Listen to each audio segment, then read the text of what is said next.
প্ৰায় এবছৰ অন্তত গ্ৰেপ্তাৰ সাইবাৰ চক্ৰৰ অন্যতম মাষ্টাৰ মাইণ্ড ৰুমি কলিতা আমি জানাইছো এই খবৰ প্ৰায় এবছৰ অন্তত গ্ৰেপ্তাৰ সাইবাৰ চক্ৰৰ অন্যতম মাষ্টাৰ মাইণ্ড ৰুমি কলিতা গুৱাহাটীৰ পৰা এনফোৰ্সমেন্ট ডাইৰেক্টৰে গ্ৰেপ্তাৰ কৰে ৰুমি কলিতাক 23 ডিসেম্বৰত ৰুমি কলিতাক গ্ৰেপ্তাৰ কৰি ট্ৰানজিট ৰিমাণ্ডত লৈ যায় ইডিয়ে 2024 বৰ্ষৰ ছেপ্টেম্বৰত প্ৰখ্যাত উদ্যোগপতি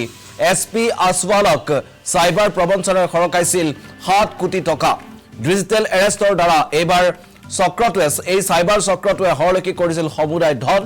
সেই ধন দেশৰ কেইবাখন ৰাজ্যৰ বিভিন্ন একাউণ্টলৈ খৰকাই দিছিল চক্ৰটোৱে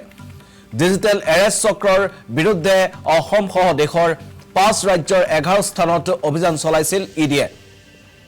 পাঞ্জাব আৰক্ষীয়ে গোচৰটোৰ তদন্ত কৰি অসমৰ পৰা গ্ৰেপ্তাৰ কৰিছিল অতনু চৌধুৰী আৰু আনন্দ কুমাৰ চৌধুৰী নামৰ দুজনক